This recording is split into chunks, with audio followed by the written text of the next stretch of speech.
So they're Mexican mafia. Wow. Don't know if I want to owe those people. Really? They tend to lose digits and get hung from highways. It's been 3 months since Zero Rabbit 7 was put into production, and now it's available on Amazon and soon other streaming platforms. Stick around to find out how they did it, because you too can get your film out there. And if you see me between the hours of 9 to 5, I'm a dead man walking, barely alive. There was some heartache, there was some stress, because there was like points where we were like, man, we are there. We've got a $100,000 contract with so-and-so. We just need the $10,000 to get the CDs printed. We were getting desperate looking for the money, and we were asking people for like money. And I was asking my friends, and my friends were like, Wow. I was starting to realize these aren't my friends. Because they were trying to take advantage of us because we needed the money. And the result, the Mexican mafia. That sounds like a whole That's one of those things you find out on the end, and you're like, so they're Mexican mafia. Wow. Don't know if I want to owe those people. Really? And you just can't get it. Just can't get it. You can't get the CDs there on time. You can't get the money for the CDs there on time. So you're just like pissed off at the world, and you're taking that out on everybody because you were there. And then afterwards, a couple years later, all that shit shuts down anyway. And you're like, did it matter? That was an experience we learned. We found different venues. We went to Netflix, we went to Amazon, we went to other places. You have to kind of roll with how the industry goes. And we all knew that those places weren't going to last because there's always going to be new technology that replaces them. And we saw the streaming coming. So we knew it was going to be a matter of time. AI is going to bring about the end of filmmaking as we know it. Let's use the AI to make another one. Zero Rabbit had a little bit of theme about artificial intelligence and where it's going, and especially teaching classes and us having to start focusing a little bit more on AI tools and things like that. I know there's a lot of hope and a lot of filmmakers that are going to say, well, an AI is never going to be able to really delve into the human spirit and never going to be able to do what a human being does. Well, that's not true, and they're already proving that. You get these studies and these surveys where people are getting diagnoses or speaking to a doctor or other professional, and they don't know whether it's an AI or an actual human being that they're reacting to, and then they'll take the survey as to whether they thought they were AI or human. And 75 to 80% of the time, when they're talking to an AI, they think they're talking to a human. Is AI there just yet? No, but it's going to be soon. If you think that people are going to stand up and say, well, I want my films to be made by real people, general public doesn't care. General public wants to come home, sit down on their couch, and watch something that entertains them. And if they're entertained and they enjoy it and all their friends are talking about it, they don't care whether it's AI or whether it's real people. For Bryan Cranston, who is up there yelling and screaming, we're not going to be replaced by robots. Yeah, you are. Because someday it is going to be perfect. We're going to get out of that uncanny valley, and you're not going to be able to tell the difference between an AI-generated person and a real person. And if you think you're just going to be able to say, well, I'm just not going to watch anything with an AI-generated person in it, good luck, because you're not going to know it. That goes back to that movie Simone with Al Pacino. He tricked the world into thinking this woman existed. And if you think that's not going to happen, then you're very naive. Because when you have the studios, the people with the money who just want to make money, what are they going to do? Do they want to put up with the Bryan Cranstons who are up there yelling and screaming and demanding more pay and demanding this and demanding that?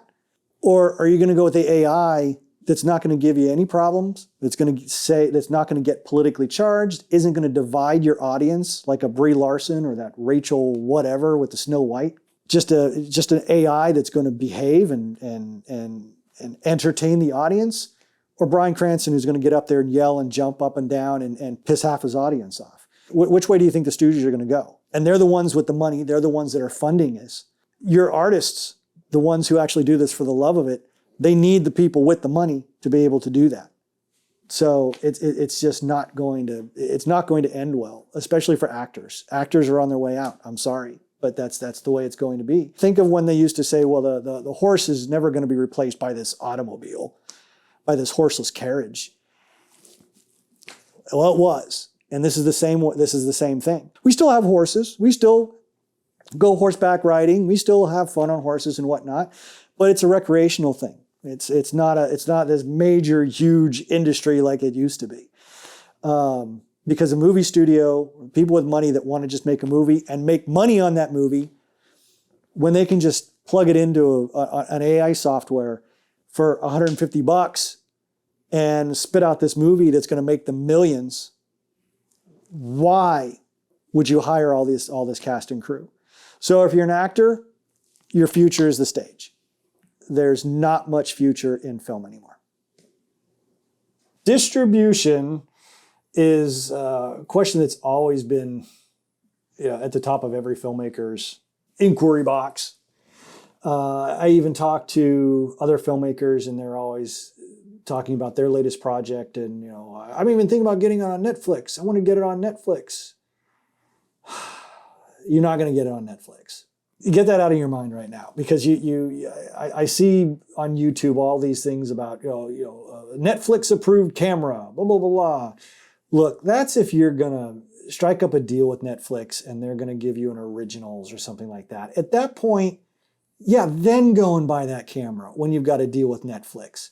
Before then, if you've got a movie and you go out and you shoot whatever and it does well at festivals or draws interest and Netflix then wants to pick it up, they'll pick it up no matter what camera you've got it on. If it's going to make the money, they're going to pay, they're going to buy it, they're going to pick it up.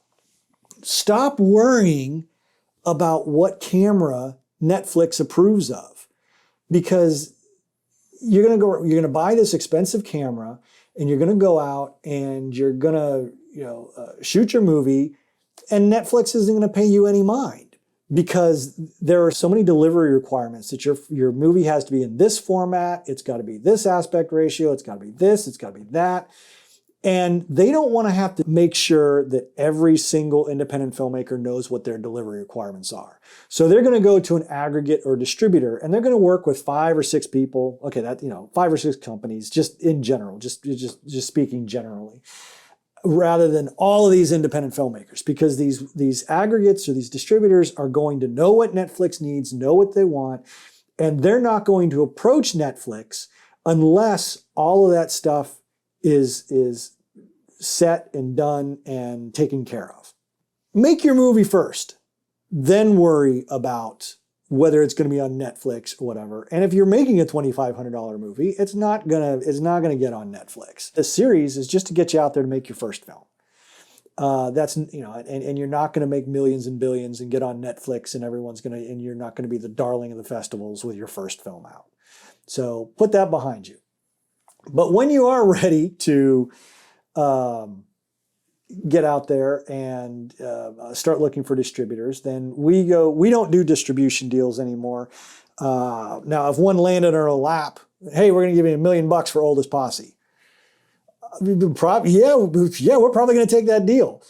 But if we're going to get no money up front, no minimum guarantee, even minimum guarantees that are like $15,000, $20,000, we're not going to take. It's just not worth it. It's because we may get that big chunk of change, 15, 20 grand up front, right out the bat, but that's it. That's all you're going to see for 10, 15 years. If you do it yourself, you may see $5,000 in the first year or something, and then it just trickles in, $100 here, $200 there, and you have control over it. And then if there's more media that comes out later, then you're going to have access to that. Because when we sold Bass Reeves, that was it. That was done. And they shelved it and didn't do anything with it.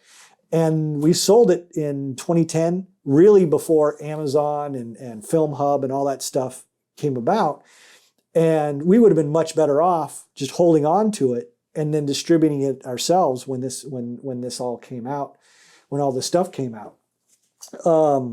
when we first sold our first film, Barrio Angels, we had a film rep, and they didn't take any money up front, and it was 15%, something like that. So whatever we sold Barrio Angels for, the film rep got their 15% cut, and we got the rest, and that was it. And then we couldn't touch the film for 10 years, and then it reverted back to us, and now we have the rights again. And then we've had several distribution deals, and we've had some distribution deals that were just royalties. They were, okay, we'll give you 80, you get 80%, we get 20, or you get 60, we get 40, or whatever. And you only get that out of the profits. And then it never makes profits. So don't take one of those deals. Just don't if it's all about money. If you just want to get the film out there, that's great. That's what we did with the Last Blood trilogy. We sold Barrio Angels. They asked us if we had anything else they could buy, and we had Cartel Killers, and it was a piece of crap, but they were offering 10 grand for it, so we threw it out there. And then they didn't want the middle movie of the franchise, which was Shadow Dragon. They didn't want that, but another distributor did, but that was a royalties only thing. And we decided, well, people can look at Barrio Angels and say, oh, well, they just got lucky.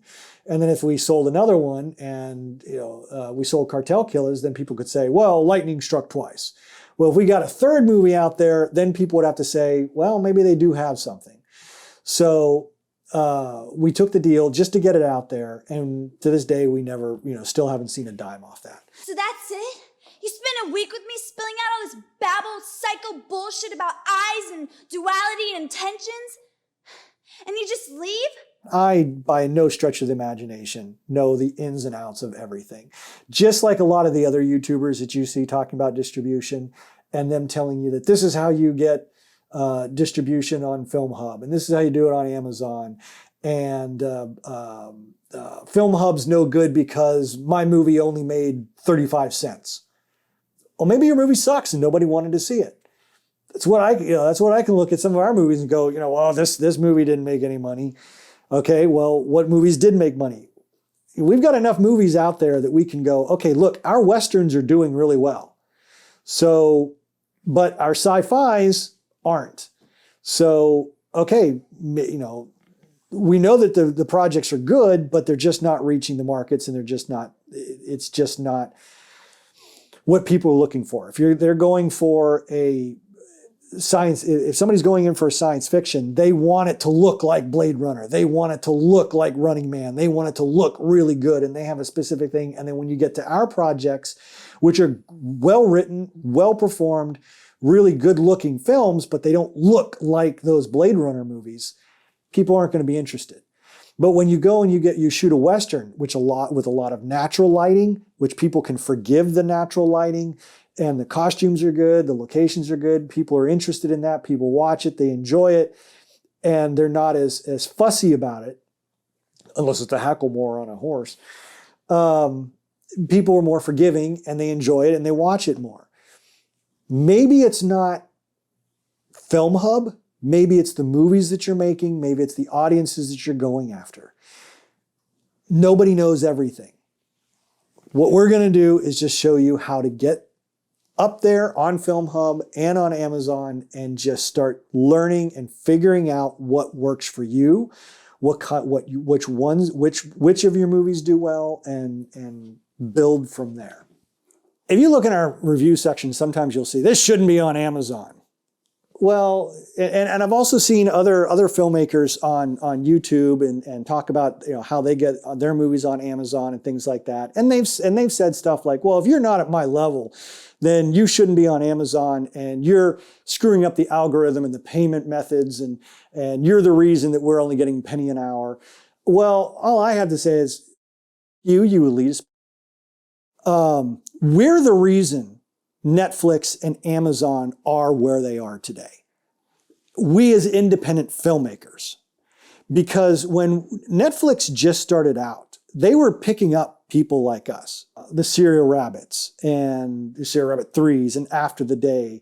And when they had very little inventory, they were picking up our movies. And they were able to say, look, we've got tens of thousands of movies. And that was because of the little guys like us. And then as they grew and they started getting the bigger companies on board, then they started abandoning guys like us. And they this goes for Amazon as well. When they used to pay 15, 16, 12 cents an hour, then it started going down and decreasing. And now it's down to about a penny an hour. Well, if you're going to blame the guys like us who have lower quality stuff or aren't living up to your level of perfection, then you have no idea of the history of those streaming services, because we're the ones that were able to get them where they are today. And to say that I don't have the right to sell my film somewhere is elitist. It's arrogant and selfish. It's a marketplace. And you're going to eliminate me from that marketplace because you don't think that I live up to your standards. Whether my films live up to your level of expectation or not is not your responsibility to determine whether other people should get that opportunity to see it. And if you're going to say, well, you could just put it on YouTube instead. Okay, yeah, but what if but I can make that penny an hour somewhere else where I'm not going to make it on YouTube. At least give me the chance to make that money. If our films are that bad anyways, they're not watching it, and they're not having to pay, and Amazon isn't having to pay us that penny an hour. So go f yourself. The first thing we do is we go to Amazon because we like to release our films for rent or for sale first on Amazon, because that way you can get maybe that first month if people have to rent it and actually have to put a little bit of money up for it. In ours, you can see we've got a lot of movies. A lot of them aren't up anymore because we've taken them down and are just on Film Hub with those now. Some of them we pissed people off of. We were too politically charged in VOSOT, but then you get but they don't even really tell you why. It's like a VOSOT. Well, what the hell did we do to upset Amazon that we can't get VOSOT up there? Blow a Kiss, all it said was offensive. All it says is offensive content. So I don't know what the offensive content is in that and who found offensive. So when you're ready to upload, basically you go to your dashboard, and then in your videos, you'll click Add Title. In this case, I'm just going to jump into Oldest Posse because it's a draft right now. And then you'll have 4 basic tabs. Your catalog listing, which is going to have your title, your category. Was it a movie, short film, clips, blah, blah, blah. Now, Amazon's really going to only be interested in your narrative features at this point. They used to do documentaries and all these other great things, but they're getting more and more restrictive as to what they allow on here. It's not going to be long before you and I are not going to be able to get on Amazon this way. We're going to have to go through Film Hub eventually.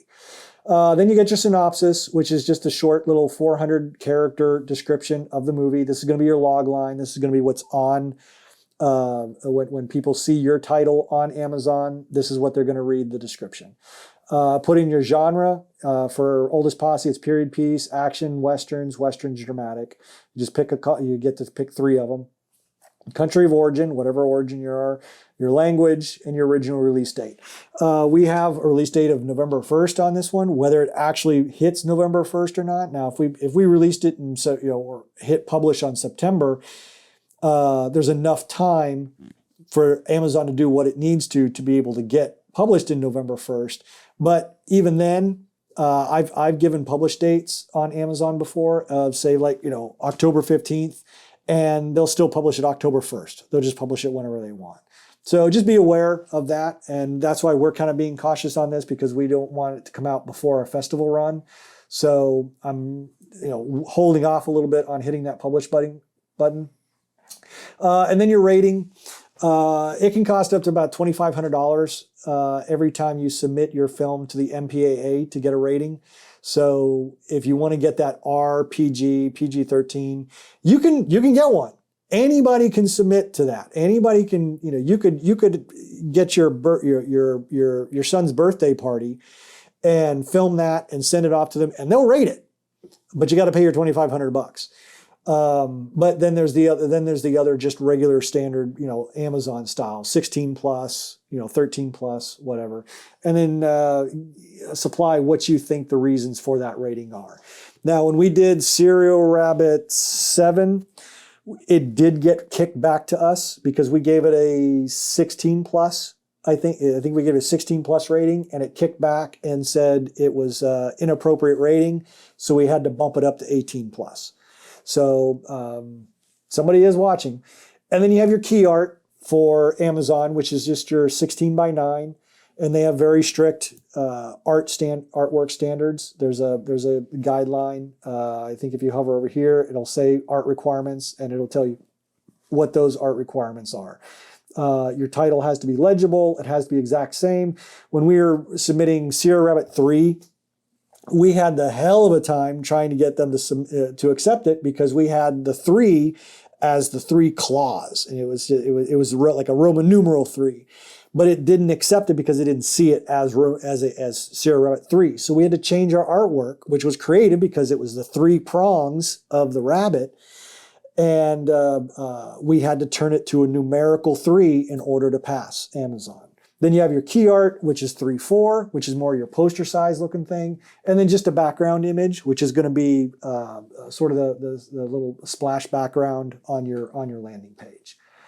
So once you've got that, then you get to put in your cast and crew, the name of the studio, the crew, writer, director, producer, and then your top cast. You can put in as many as you want.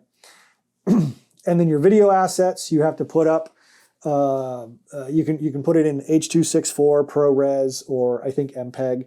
We do everything with ProRes now. It's just the highest quality. You can't upload 4K to Amazon yet. It can only be HD. So we always have a ProRes HD version that we upload to them, and then a trailer, which is optional. Now you have to have subtitles for whatever wherever you're going. Now if you go this way, it used to be just United States, United Kingdom, Germany, and Japan. And if you're doing, we pretty much only get United States and United Kingdom because those require English subtitles, and we can do that. We go to rev.com, and it's like $1.25, $1.50 a minute or something like that. So you're going to be looking at $150 to $250 to get your movie captioned. Now there's going to be people that say, hey, you can just do that in Premiere. Well, no, not really, not anymore, because even though you can have the text, the speech to text, and you can caption your movie through Premiere, captioning requires your music to be subtitled. It requires the little parentheses, dramatic music, sound of footsteps, gunshots, with the little musical notes, things like that. And Premiere's not going to pick that up. So you've got to go back and you've got to put that in if you're going to do it in Premiere. I mean, you still can, but you got to do it yourself. So we go through Rev. They know the standards. They know the qualities that these companies require. So we just go through them. Now, if we wanted to go, now Amazon is now opening up to the rest of the world for guys like us. We can submit to Spain. We can submit to Honduras, we can submit to Italy and all of these other places, but we need to be able to have those subtitled. And it's just not worth it for right now, because in order to get it subtitled and translated into another language, now you're looking at $7 to $8 a minute to do that at a place like Rev. And then if you're doing it for every single language, so if you're looking at $800 to $1,000 to get your movie subtitled in another language, in 10 different languages, you're looking at 10, 15 grand. You're not going to make that money back. So to me, it's just not worth it. Unless you got a buddy who, once you've got your subtitles, which we did with Ola's Posse, we do have a Spanish translation for Spain, because we had somebody that we were able to pay $150 to translate it. That I'll do. However, we can't go to Mexico with it, because there's Spanish Spain, there's Spain Spanish, and there's Mexico Spanish. And there's this whole thing with ustedes and all these other things. So you can't submit the Spain version of the Spanish for Mexico. But we will have Oldest Posse in Spain. So there is that. And then you have your availability, which is going to determine where you want to put it. I just see that Australia just popped up. So I'm going to make sure that I check that up because when I started submitting Oldest Posse, Australia wasn't an option. So hell yeah, I'm putting that. I'm selecting buy, rent, and Prime on that one. Now, before we release, I'm probably going to take the Prime off because I don't think we want to go with Prime just yet. I may do that at a later point. And then it lets you select what your pricing point is going to be. You hit save. And then when you've got all that stuff in there, you hit submit for review. And then that's it. And then you're sitting around and you wait for Amazon to tell you why they're not going to accept your movie. So then when we come over to Film Hub, you're going to create a new title, just like you would anything else. You hit add movie or add show. And then just like Amazon, you have all the different details that you have to print out, that your keywords, your genres, your synopsis, a sales pitch. Same thing with the captions. Got to tell them what captions you are. Give them tags. Supply your artwork. Now there's a lot more artwork that you have to submit to Film Hub that you have to submit to Amazon. You have to submit it in different formats. It's not just the 3:4 and the 16:9 on Film Hub. You have to do the 2:3, 3:4, 16:9, 4:3. You have to have a textless image. I don't know where mine went. 16:6, 2:1, and then whatever other images you want to add up there. So that's the basic general gist of film distribution for those. That's how guys like us are going to do it. Now we just through Film Hub got a deal on one of our films, Red Days. It's the first time we've gotten this deal through them. A DVD company has picked us up. We have no idea how that's going to work out yet. We don't know how, whether it's going to be profitable for us. But if a movie does well on the streaming services and whatever, other companies may pick you up and see that, because all of those numbers that Film Hub is picking up and getting from the distributors, from the streaming services and things, they have access to that, and they're going to work on your behalf, and they're going to approach other companies and say, hey, look, Red Days did really well on these channels. Do you want to do this? Do you want to make DVDs of this? And this distribution company said, yeah, we want to pick this up. Film Hub did that all for us. We had Uscreen for a while, which was a pay hub. You were able to have a subscription with Not So Sane. You could rent our movies, or you could have a subscription and watch them all the time. But it was just too expensive in the long run, and it just didn't. We just didn't make enough money on it, and there wasn't a big enough draw. So you also have the outlets of YouTube and Vimeo, and there's plenty of other things out there. It's just sitting down, Googling, and seeing what other people have to say. What works for us may not work for you. So don't take what we're saying as gospel.